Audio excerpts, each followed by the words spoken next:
Assalamualaikum, wahai saudaraku. Jangan lupa selalu sholawat di komentar. Ketika kaum Quraisy menantang Nabi Muhammad untuk menunjukkan mukjizat, Allah memperlihatkan tanda besar, bulan terbelah dua di hadapan mereka.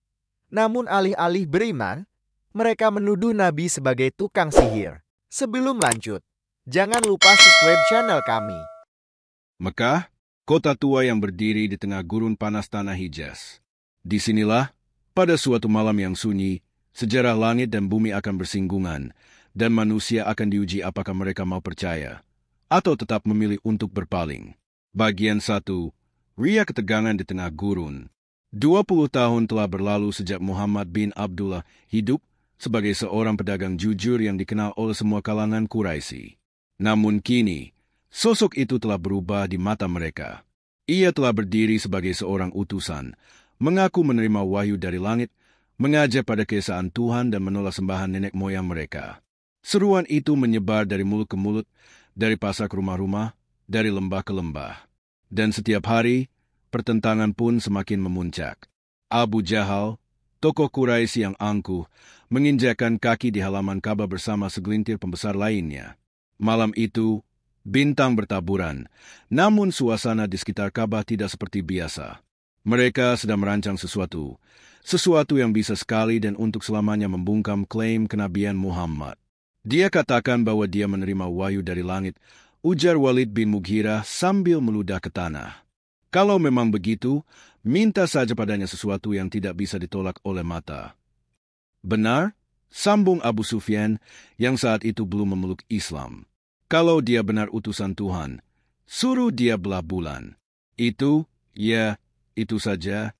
Kalau dia bisa membelah bulan, maka mungkin kita akan pertimbangkan kata-katanya. Senyum sinis menyebar di antara mereka. Di pikiran mereka, itu tantangan yang mustahil. Dan jika Muhammad gagal, maka habislah sudah semua dakwah dan pengaruhnya. Bagian 2, tantangan yang dilemparkan. Esok harinya, Nabi Muhammad berada di sekitar Ka'bah, dikelilingi oleh para sahabatnya yang setia. Wajahnya tenang, sorot matanya dalam, membawa keteduhan sekaligus kewibawaan. Di antara kerumunan, datanglah para pemuka Quraisy. "Wahai Muhammad," kata Abu Jahal lantang, "kalau engkau benar-benar seorang nabi, maka tunjukkan pada kami mukjizat. Belahlah bulan, kami ingin melihatnya terbelah dua, masing-masing di sisi gunung." Kerumunan sunyi. Para sahabat memandang Rasulullah dengan khawatir. Itu tantangan yang tidak main-main. Tapi Nabi tidak menjawab dengan cepat. Ia menunduk, berdoa dalam diam. Mukjizat bukanlah permainan. Itu bukan alat untuk pamer. Itu adalah amanah yang datang hanya atas izin Allah. Setelah beberapa saat, beliau menatap mereka dengan tenang dan berkata, "Jika Allah mengizinkan, maka kalian akan melihatnya." Maka malam itu pun ditentukan. Malam purnama. Langit akan menjadi saksi. Bagian 3, malam yang menentukan. Malam purnama pun tiba. Mekah tertidur, namun tidak semua orang terlelap. Di kaki gunung Abi Kubais, para sahabat dan musyrikin berkumpul. Udara malam dingin menyelinap di antara bebatuan gurun. Bulan menggantung sempurna di langit, utuh, bulat, dan bercahaya. Nabi Muhammad berdiri. Jubahnya tertiup angin lembut. Para sahabat melihat beliau menengadah ke langit, lalu menunjuk dengan jari ke arah bulan.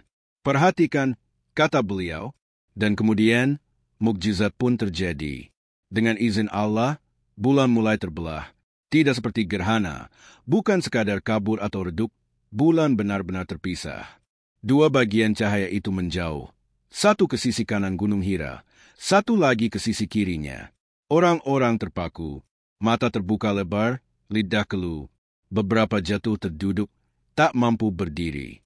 Suasana menjadi sunyi. Begitu sunyi, bahkan desir angin pun terasa seperti teriakan. "Apakah kita benar-benar melihat ini?" bisik seorang lelaki dari Quraisy. Ini sihir," kata yang lain, mencoba meyakinkan dirinya sendiri. Bagian 4, reaksi yang terbagi. Setelah beberapa saat, dua bagian bulan itu kembali bergabung, perlahan-lahan menyatu kembali seperti sebelum terbelah. Seolah langit sendiri mengisyaratkan bahwa ia tunduk pada perintah Tuhan yang Maha Esa. Para sahabat menangis, bersujud, bertakbir. Mereka tahu, ini bukan hanya mukjizat. Ini adalah jawaban langsung dari langit atas permintaan manusia yang meragukan. Namun kaum musyrikin tetap tidak menerima. Dia hanya menyihir kita, teriak mereka. Ini sihir yang besar, tapi kita harus menunggu para kafilah yang datang dari luar Mekah. Jika mereka juga melihatnya, maka baru kita tahu ini bukan sihir. Dan mereka pun menunggu. Bagian 5, kesaksian dari luar. Hari-hari berlalu. Para kafilah dari luar Hijaz pun berdatangan ke Mekah.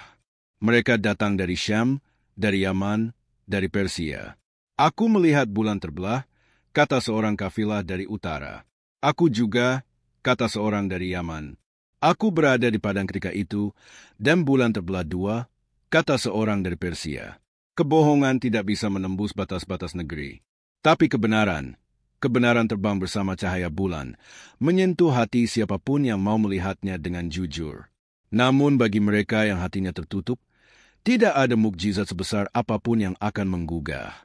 Bagian 6, penegasan dari langit. Beberapa hari setelah peristiwa itu, turunlah wahyu dari Allah. Telah dekat datangnya saat itu dan telah terbelah bulan.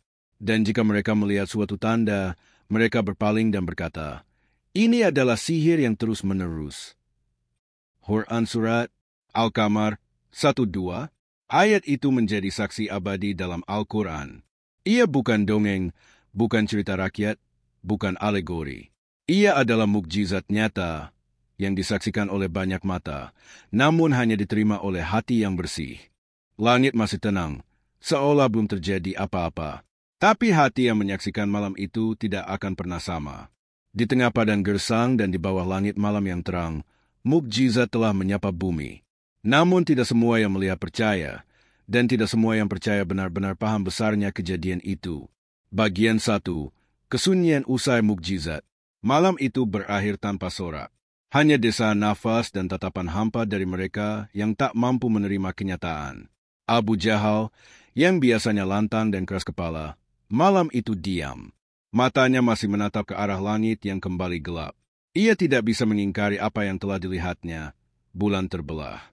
Tapi ia juga tidak siap untuk tunduk pada kebenaran yang dibawakan oleh Muhammad. Apa yang barusan kita saksikan? Tanya seorang pemuda Quraisy dengan suara gemetar. Sihir? Jawab Abu Jahal dengan cepat, seperti sedang membenarkan pikirannya sendiri. Ini semua sihir Muhammad. Ia telah menyihir kita semua. Namun diam-diam, ia tahu sihir seperti apa yang bisa membelah bulan. Bagian 2, para sahabat bersaksi. Pagi harinya, rumah-rumah kaum muslimin dipenuhi bisik syukur dan takbir. Para sahabat menceritakan apa yang mereka lihat dengan air mata yang terus mengalir. Umar bin Khattab, yang baru beberapa waktu masuk Islam, menggenggam pedangnya erat sambil berkata, demi Allah, jika mereka masih tidak percaya setelah ini, maka tidak akan pernah ada hal lain yang membuat mereka tunduk. Ali bin Abi Thalib berkata dengan mata bersinar, malam ini, langit telah berbicara. Tak ada lagi yang kita ragukan. Yang masih ragu adalah yang hatinya tertutup. Di rumah Arkam, para sahabat berkumpul. Nabi duduk di tengah mereka, tenang, tidak berbangga. Beliau berkata, sesungguhnya Allah memberi tanda bagi siapa yang ingin percaya. Tapi mereka yang keras hati akan selalu berkata, ini hanya sihir. Lalu beliau membacakan ayat yang turun malam itu. Telah dekat datangnya saat itu dan telah terbelah bulan. Dan jika mereka melihat suatu tanda, mereka berpaling dan berkata, ini adalah sihir yang terus-menerus. Quran Surat Al-Qamar 1-2, seketika, suasana ruangan menjadi hening. Setiap kalimat dalam ayat itu terasa menusuk hati. Mereka tahu, malam itu bukan sekadar mukjizat, itu adalah peringatan. Bagian 3, Quraisy menyusun kebohongan. Sementara itu, di sisi lain kota, para pembesar Quraisy berkumpul lagi. Kali ini bukan untuk menantang, tetapi untuk menyusun narasi. Kita tidak boleh biarkan orang-orang berkata bahwa Muhammad adalah seorang nabi, kata Al-Walid bin Mughirah. Jika mukjizat ini tersebar, maka semua bangsa akan mengikutinya. Apa yang harus kita katakan kepada peziarah dari luar Mekah? Tanya Uqbah bin Abu Mu'ayth. Katakan saja ini sihir. Sihir besar, kita akan sebar bahwa Muhammad menyihir mata kita semua. Bahkan mungkin ia telah menyihir langit. Kebohongan itu pun mulai disebar dari pasar ke jalan, dari kafilah ke kafilah. Tapi Quraisy tahu bahwa mereka sedang berjalan di atas tali yang rapuh. Sebab berita tentang mukjizat ini tidak bisa mereka tahan lama. Bagian 4, kesaksian dari timur dan barat. Hari-hari berlalu. Datanglah rombongan dagang dari Syam, dari Yaman, dari utara Hijaz, dan dari wilayah Persia. Mereka membawa kabar, mereka juga menyaksikan bulan terbelah. Aku berada di atas unta ketika melihat bulan terpisah menjadi 2, kata seorang pedagang dari Najran. Awalnya aku kira mataku salah lihat, tapi semua orang di kafilah melihat hal yang sama. Seorang pendeta dari wilayah Irak bercerita, aku mencatatnya dalam kitab malam itu. Bulan terbelah pada malam ke-14 bulan Arab. Tak pernah kulihat fenomena seperti itu sepanjang hidupku. Nabi Muhammad tersenyum mendengar berita-berita itu. Beliau tahu, Allah tidak akan membiarkan kebenaran dikaburkan oleh dusta manusia. Bagian 5. Jalan yang semakin terang atau semakin gelap. Mukjizat telah terjadi, tapi penerimaan tetap bergantung pada hati. Di antara Quraisy, beberapa pemuda mulai diam-diam membuka hatinya.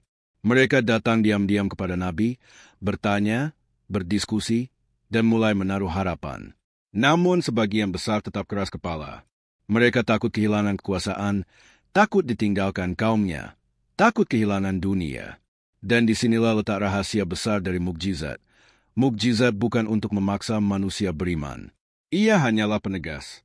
Hidayah tetap dari Allah. Hati yang bersih akan percaya bahkan sebelum mukjizat datang. Hati yang beku tak akan percaya meski langit runtuh di atas kepalanya. Bagian 6. Hikmah dalam diam Nabi. Nabi Muhammad tidak merayakan mukjizat itu seperti seorang pahlawan menang perang. Beliau tidak berdiri di pasar sambil berteriak, "Lihat, aku membelah bulan." Tidak, beliau tetap rendah hati. Ia tahu tugasnya bukan membuat orang kagum, tapi mengajak mereka kepada kebenaran. Dengan sabar, beliau terus menyampaikan ayat demi ayat, mengajak dari rumah ke rumah, dari jiwa ke jiwa. Dan di malam-malam berikutnya, ketika beliau kembali menatap langit, bulan yang bulat sempurna tetap menggantung seperti biasa. Tapi bagi mereka yang menyaksikannya malam itu, bulan itu tak akan pernah sama lagi. Mukjizat telah terjadi. Langit telah terbelah dan bulan telah kembali menyatu, menyisakan jejak kekaguman di hati yang beriman dan kegelisahan di dada mereka yang membangkang. Tapi seperti sejarah para nabi sebelumnya, mukjizat tak selalu diikuti oleh keimanan. Bahkan sebaliknya, seringkali mukjizat menjadi alasan lahirnya fitnah baru. Bagian 1. Pertemuan rahasia di Darun Nadwah. Malam itu, Darun Nadwah, tempat para pembesar Quraisy biasa berkumpul, terasa panas meskipun angin malam bertiup dari lembah. Di tengah lingkaran para penentang Rasulullah, berdirilah Abu Jahal dengan sorot mata penuh amarah. "Kita dalam bahaya," katanya keras. Orang-orang mulai bicara. Mukjizat yang ditampilkannya malam itu menyebar bukan hanya di Mekah, tapi ke seluruh Hijaz. Jika kita diam saja, seluruh Arab akan tunduk padanya. Al-Walid bin Mughirah mengangguk pelan. Kita tidak bisa menyangkal bahwa orang-orang melihat bulan terbelah. Justru karena itulah kita harus menciptakan keraguan. Sela Uqbah bin Abu Mu'ayth. Kita katakan bahwa itu hanyalah sihir Muhammad. Ia menyihir mata kita dan seluruh negeri. Tapi sihir tidak bisa menipu orang sejauh Persia dan Syam, bantah salah satu yang hadir. Abu Jahal mengepalkan tangan. Maka katakan saja ia penyihir terhebat. Penyihir yang membawa perpecahan, yang memecah saudara dari saudara, suami dari istri, anak dari ayah. Dan dari sinilah dimulai kampanye fitnah besar terhadap Nabi Muhammad, bahwa mukjizatnya bukan tanda kenabian, melainkan tipu daya sihir. Bagian 2. Serangan dari segala arah. Keesokan harinya, berita tentang sihir Muhammad disebarkan ke seluruh penjuru kota. Para penjaga pasar mengucapkannya kepada para kafilah. Para penyair membacakan syair-syair yang mengejek. Bahkan anak-anak diajari untuk menyebut nama Muhammad dengan cercaan. Bagi kaum muslimin, hari-hari menjadi semakin berat. Bilal bin Rabah dihina di pasar. Ammar bin Yasir dilempari batu. Habab bin Al-Arad dikucilkan dari bengkel pandainya. Semua karena mereka membenarkan bahwa bulan telah terbelah. Tapi para sahabat tidak goyah. Kita telah melihatnya dengan mata kepala sendiri, kata Abu Bakar As-Siddiq. Bulan itu benar-benar terbelah. Dan jika mereka mengingkari, maka sama saja seperti mereka mengingkari siang dan malam. Rasulullah tetap tegar. Setiap fitnah yang menyebar, beliau jawab dengan kelembutan. Tiap cercaan dibalas dengan ayat. Dan malam demi malam, beliau kembali berdoa di kaki bukit, menangis dalam sujud. Ya Allah, tunjukilah kaumku, karena mereka tidak tahu. Bagian 3, orang-orang di batas keyakinan. Di balik penolakan keras itu, sesungguhnya banyak hati yang mulai terguncang. Beberapa pemuda Quraisy yang menyaksikan langsung mukjizat itu kini hidup dalam kebimbangan. Suhail bin Amr, seorang orator Quraisy, menyendiri di padang saat malam, menatap langit. Jika memang bulan terbelah, maka apakah selama ini kita yang salah?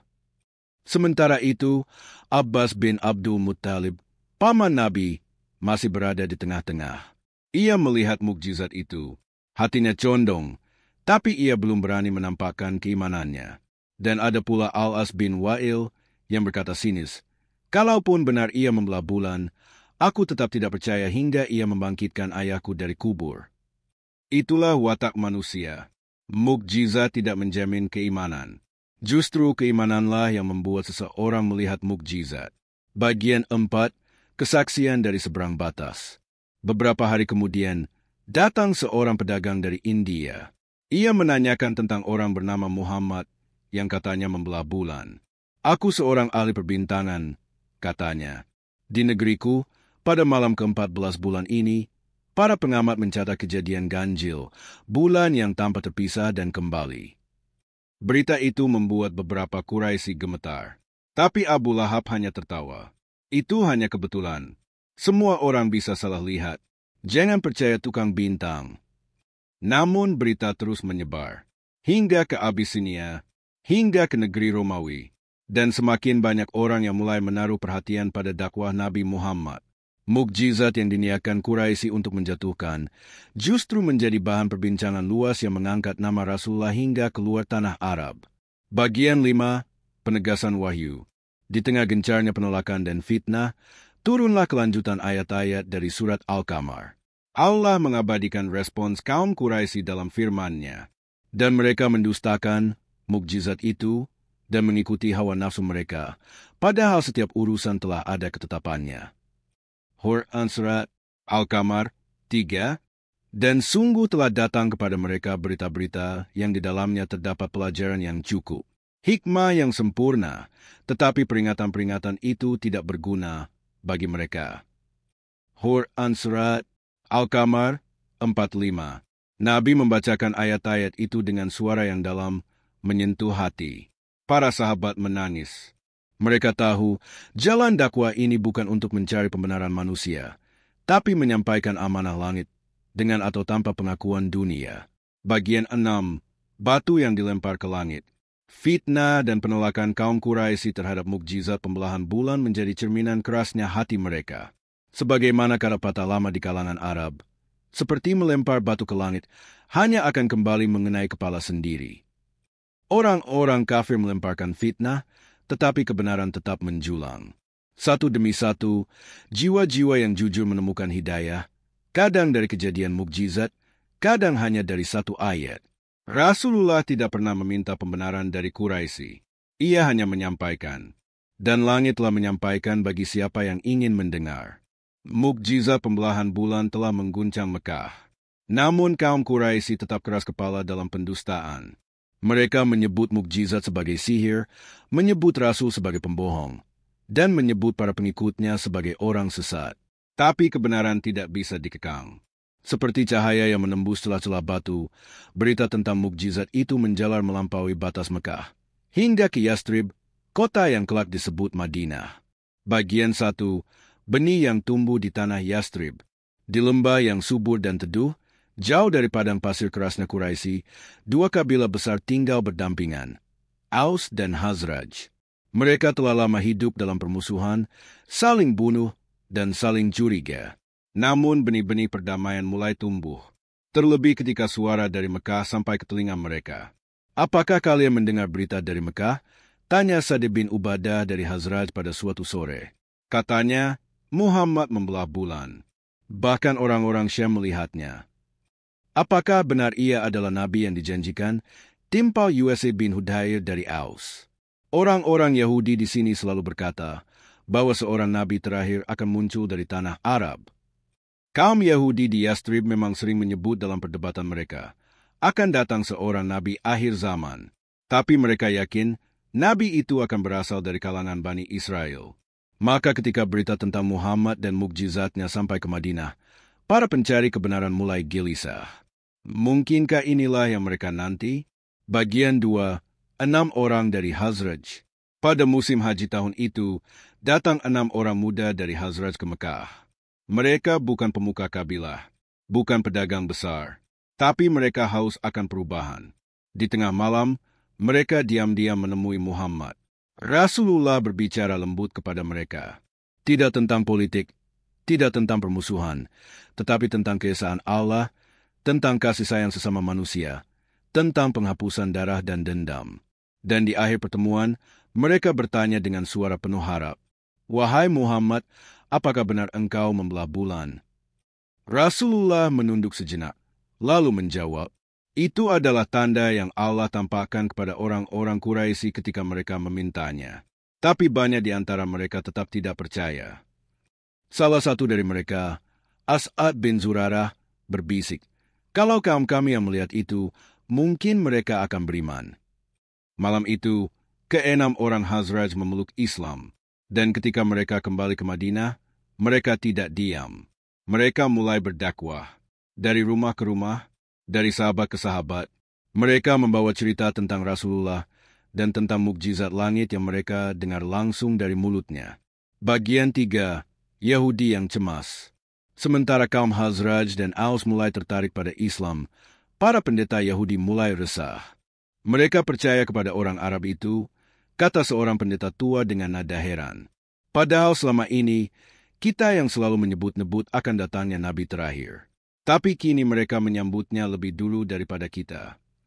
Kita tunggu saja, kata yang lain. Jika dia benar-benar Nabi, kita akan mengikutinya. Tapi jika dia bukan, kita akan menolaknya. Namun di dalam hati mereka, sebagian tahu, tanda-tanda kenabian yang dibawa Muhammad sesuai dengan yang mereka baca di Taurat. Dan kisah tentang bulan yang terbelah itu bukan sekadar kabar dari Mekah. Para pengamat bintang mereka pun mencatatnya. Tapi kesombongan seringkali lebih kuat dari kebenaran. Bagian 4, kesaksian langit dan bumi. Di waktu yang bersamaan, berita tentang pembelahan bulan makin menyebar ke seluruh kafilah. Seorang pemuda dari Najran bercerita bahwa ia sedang di tengah gurun saat melihat bulan terbelah dan kembali menyatu. Seorang pengelana dari Syam berkata bahwa langit seperti terbelah di malam hari, dan orang-orang menganggap itu pertanda besar. Dan di kalangan sahabat, cerita itu menjadi penguat. Mereka tidak melihat mukjizat itu hanya sebagai peristiwa luar biasa, tapi sebagai pelajaran iman, sebagaimana firman Allah. Dan sesungguhnya telah datang kepada mereka beberapa kisah yang di dalamnya terdapat pelajaran, hikmah yang sempurna. Quran Surat Al-Qamar 4. Setiap kali ayat itu dibacakan, para sahabat teringat malam itu, langit Mekah, bulan yang terbelah, dan hati yang bersujud. Bagian 5, janji sebuah kota. Tahun berikutnya, 12 orang datang dari Madinah. Kali ini, bukan hanya Hazraj, tapi juga dari Aus. Mereka bersumpah setia kepada Nabi. Itulah Bayatul Aqabah pertama. Mereka berkata, "Kami tidak hanya percaya kepada kenabianmu, ya Rasulullah, kami juga percaya kepada pertanda langit. Dan kami siap melindungimu sebagaimana kami melindungi keluarga kami sendiri." Nabi tersenyum. Beliau tahu, angin perubahan mulai bertiup. Jika Mekah menolak, maka Allah akan membukakan jalan di Madinah. Dan ketika malam tiba, beliau kembali menengadah ke langit. Bulan yang dulu terbelah, kini bersinar damai. Tapi di hati Rasulullah, ada cahaya lain yang menyala, harapan baru dari sebuah kota yang siap menyambut kebenaran. Langit telah menyampaikan ayatnya. Bulan telah terbelah. Tapi kebenaran tidak selalu diterima di tempat kelahirannya. Kaum Quraisy tetap angkuh, menolak dengan kebencian dan tipu daya. Namun di sisi lain, cahaya mulai menyinari lembah-lembah di utara. Kota Yatsrib, yang akan menjadi Madinah, bersiap menjadi rumah bagi risalah langit. Dan mukjizat pembelahan bulan menjadi saksi abadi atas keagungan Nabi Muhammad dan keras kepala para penolaknya. Bagian 1. Hari-hari terakhir di Mekah. Tekanan terhadap kaum muslimin mencapai puncaknya. Pembukotan, penyiksaan, dan fitnah dilakukan tanpa henti. Mereka dituduh sebagai tukang sihir, pembuat kerusuhan, dan pembangkang tradisi nenek moyang. Bahkan mukjizat pembelahan bulan diputarbalikkan menjadi bahan olok-olok. Apa gunanya membelah bulan, cibir Abu Lahab, kalau dia tak bisa menaklukkan hati kita? Nabi Muhammad tetap tegar. Ia tidak membalas ejekan dengan murka, tapi dengan sabar. Ia tahu masanya di Mekah akan segera berakhir. Dan Allah telah membukakan pintu di Madinah, sebuah kota yang mulai dipenuhi cahaya iman. Bagian 2, Hijrah dan Awal Baru. Malam hijrah pun tiba. Rasulullah meninggalkan kota kelahirannya dengan hati penuh haru.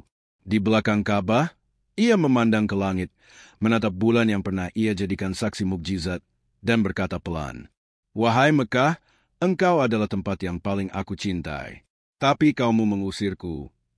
Beliau berjalan bersama Abu Bakar menuju Gua Sur, lalu berhari-hari melintasi padang Sahara menuju Madinah. Dan setiap malam, bulan tetap setia menemani di langit, seolah menjadi pengingat bahwa kebenaran ini datang dari atas, bukan dari bumi yang menolak. Ketika beliau tiba di Madinah, sambutan hangat menyambutnya. Anak-anak bernyanyi, para sahabat menangis haru. Ini adalah awal dari kejayaan Islam. Bagian 3. Mukjizat yang terpatri di ingatan. Tahun-tahun berlalu. Perang demi perang terjadi. Badar, Uhud, Khandaq. Tapi di setiap kesulitan, para sahabat selalu teringat, Allah telah membelah langit untuk nabinya. Maka apa yang tak mungkin baginya? Dalam satu majelis, Abdullah bin Mas'ud pernah berkata kepada generasi setelahnya, "Janganlah kalian merasa heran jika kaum kafir menolak mukjizat. Kami telah melihat bulan terbelah di Mekah." Tapi mereka tetap berkata, "Ini sihir." Dan ketika Umar bin Khattab menjadi khalifah, ia sering menceritakan malam bulan terbelah kepada para pemuda, sebagai pelajaran bahwa keimanan bukan soal melihat, tapi soal menerima kebenaran walau hati menolak logika dunia. Bagian 4. Cahaya yang tak pernah padam. Mukjizat pembelahan bulan bukan hanya peristiwa sejarah. Ia adalah tanda, ayat, peringatan. Dalam surah Al-Qamar, Allah tidak hanya memberitakan keajaiban itu, tapi juga menegaskan sikap manusia terhadapnya. Telah dekat datangnya saat itu, dan bulan pun telah terbelah. Dan jika mereka melihat suatu tanda, mereka berpaling dan berkata, "Ini adalah sihir yang terus-menerus." Quran Surat Al-Qamar 1-2. Ayat itu dibaca dari generasi ke generasi, dari masjid ke masjid, dari gurun ke gunung. Ia tetap menjadi saksi bahwa Allah telah menurunkan mukjizat luar biasa, bukan untuk menghibur mata, tetapi untuk menggugah hati. Bagian 5. Warisan bagi umat. Hari ini, umat Islam di seluruh dunia memandang bulan dengan rasa cinta. Di setiap malam Ramadan, saat cahaya bulan penuh, orang-orang mengingat kisah Rasulullah. Ketika bulan bersinar purnama, hati kaum beriman tergerak bertanya, "Benarkah bulan itu pernah terbelah?" Dan jawabannya bukan hanya ada di kisah, tapi di ayat-ayat suci, dalam catatan sejarah, dalam lisan para sahabat, dan dalam hati yang beriman. Mukjizat itu telah berlalu, tapi cahayanya abadi. Karena mukjizat terbesar bukan pada terbelahnya bulan, melainkan pada terbelahnya hati manusia, antara yang menerima kebenaran dan yang tetap dalam kebutaan.